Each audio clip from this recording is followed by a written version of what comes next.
Hey everybody, hey, welcome back. It's my second video, so thanks for sticking with me. This time we are going to compare this beautiful new M3 Pro MacBook Pro with my old, essentially doorstop 15-inch 2017 MacBook Pro, which is very slow now.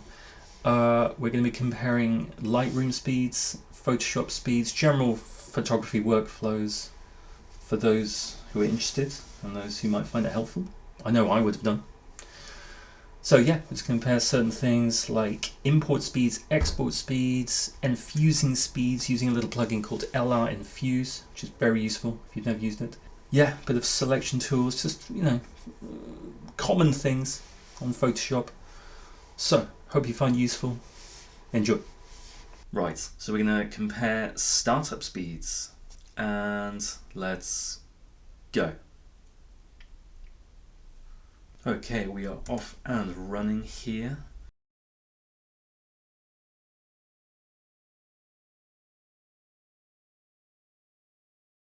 And the new one is already at the login screen. Well, here we go. Yes, and we're at the login screen. So there we go. One took 14 seconds, one took roughly double, 25 seconds. Not as bad as I thought, but, twice as quick. That's not insignificant. Okay, first things first, let's see how long it takes just to open Lightroom in the first place. So, here we go. Lightroom. This is on the old one, by the way. This is on the old 2017 Intel-based MacBook Pro. I must say I have clogged up the hard drive quite a lot on this one. They say you should leave about 20% free on your hard disk just to, give things room to breathe. This is probably only about 10%, 50 gig free of a roughly 500 gig disk. So, yeah, it will suffer. There you go. Here's the opening window. Just started. Taking quite a while. I guess you don't realize how long things take until you get a new machine. As you'll see, the new one is crazy quick. Or is it? Still loading the images. Here we go. Right, so what was that? I'll put the time below so you can see. Didn't seem very quick. Let's see what the new one can do. Right, so we're back on the new computer now. Let's see how long Lightroom takes to open. Go. It's also a good test of the webcam, by the way, comparison, so you'll be able to see that. Okay, that was certainly very quick, wasn't it? Certainly very quick. Wow, that hadn't been opened before. Sorry, I still need to migrate all these, populate all these folders in the catalog. Yeah, that was certainly very quick. You'll see the time. I'll put it below. Okay, next thing's next. Is that expression? Next thing's next. Next up is how long a simple import takes of images. Let's see, file, import. Does an SD card already plugged into a reader? Okay, we're just gonna get these three here. Let's do this. Put them in pictures, that's fine. Imports, thinking about it. Okay, that's done. So that's fairly quick, as you can see. New MacBook Pro has a built-in card reader, which is going to prove very useful. I have to use a little reader into a USB-C for this one, so this will take some time for sure. Right, so we're back on the new computer now. I'm going to use the SD card slot on the side here. So let's try. Imports. Yeah. Right, switch to the bottom, uncheck. Let's do these three. Let's put them in RAW for now. And import. Okay, wow, even that was quicker, right? Everything's just quicker.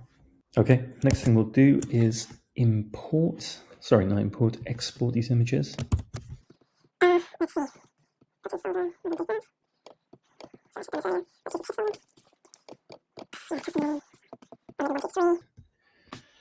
Wow, I'm already seeing some new options I didn't see on the other one.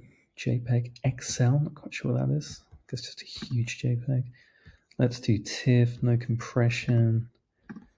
RGB, 300 ppi, and go.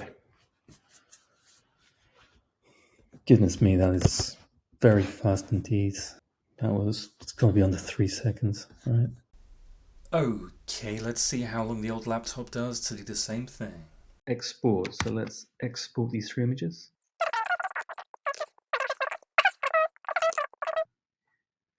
Right, go.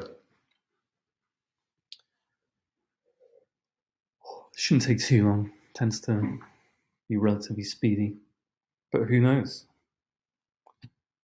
You know, maybe this is an absolute age. There you go, they're all finished now. It was quite a big difference actually, 4 seconds versus 20. Right, next we are going to see how long it takes to infuse these images using the plugin LR Infuse. For those of you who don't know, it's a little plugin that allows you to effectively combine various images of different exposures, one too dark, one too light, one just right, which as you can see here, these are. And in theory, it creates a final image that's perfectly balanced. It gets the shadows right. The highlights shouldn't be too blown out. Yeah, very useful tool for exteriors, interior shots. Right, I'm just going to do number 1, auto align. No, let's line them up. That's just in case there's a little movement between images. Just cleverly make sure they're all aligned so you don't get a strange ghosting effect later. Yeah, 8 bits is fine. TIFF, Adobe. Let's do it. Go. Now, this historically has taken quite a while on this machine. You can already hear the fan kicking off. It's one of the things that drives me mad on this machine. How hot it gets, how loud the fan is. Been using that machine for 12 hours now. Haven't heard the fan come on once.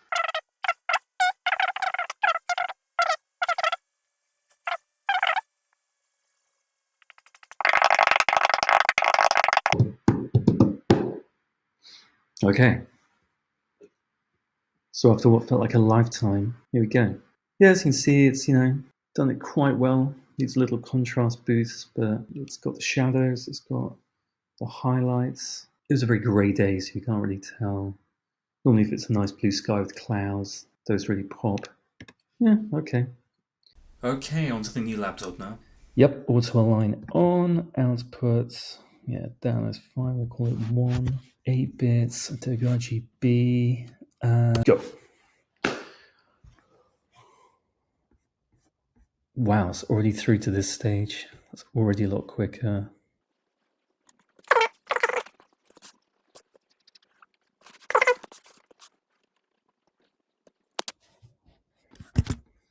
Wow, okay, so it's done. Yeah, that was pretty quick. I'd say 3 times quicker, at least. Not mega quick, but, it's a complicated process, complex bit of software. So yeah, especially considering Align was on. If you want to speed this up, though, when you have a very stable tripod, just turn auto align off. In fact, I'll show you how long that takes. So let's do that as 2. So we go straight into the infuse process, no messing around. Wow, okay, it's already done, so that was incredibly quick. I tend to leave it on there just in case there's been a slight wobble somewhere, bit of movement.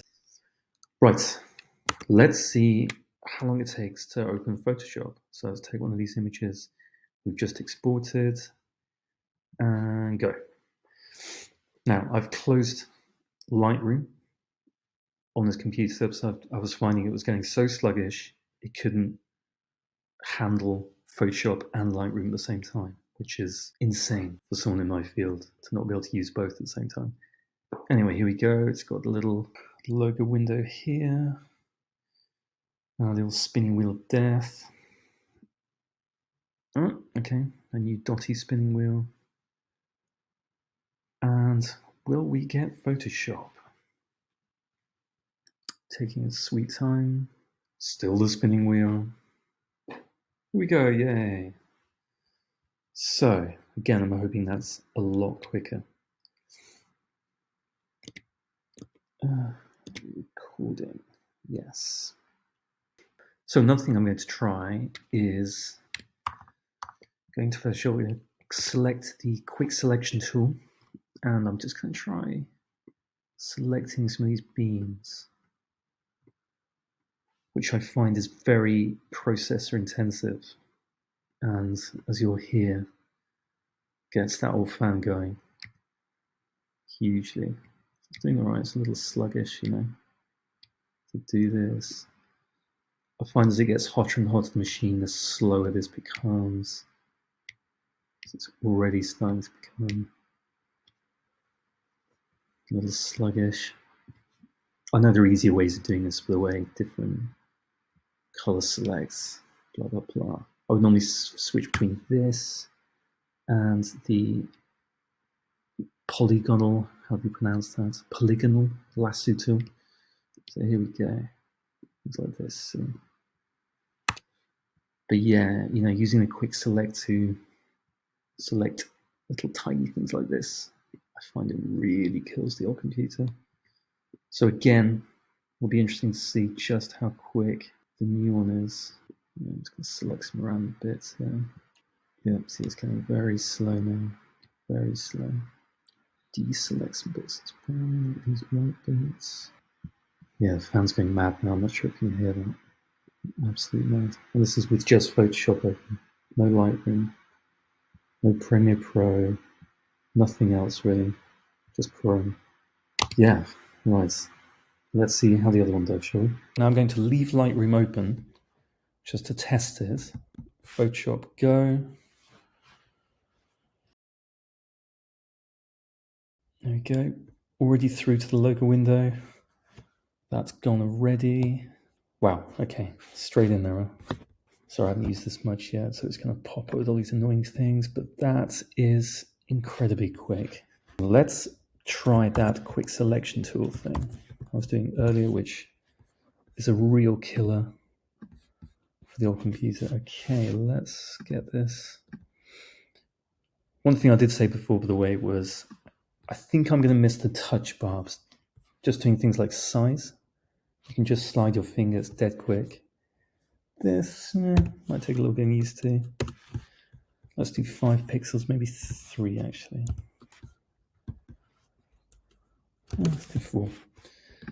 Yeah, and let's just select some of these things. Generative fill, yeah. I'm sure a lot of you have experimented with that by now. It's very fun. Yeah, this is a lot smoother already. Yeah, go away, please.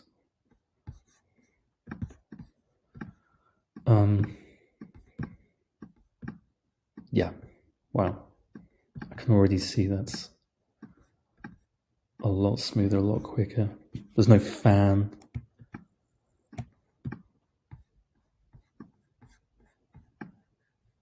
Yeah, this is gonna speed up my workflow hugely. Yeah, that's fantastic. Okay, great. Another test done. Another test passed with flying colors, I must say. Hey guys, hope you enjoyed this video. Hope you found it useful. I would have found it useful because I was looking at the new laptop. The old one was getting so sluggish. Just impossible to do workflow, Photoshop, Lightroom at the same time, no chance. So yeah, if you have a few years old laptop, i5, i7, MacBook Pro maybe, considering a new one, hope this has made your decision easier. To summarize, quicker across the board, absolutely. I'm actually getting used to the smallness as well. Despite the small trackpad, it's just lighter, it's nice, it's more portable, which is very useful in my travel. I travel a lot for work, so yeah. Anyway, hope you enjoyed. See you next time.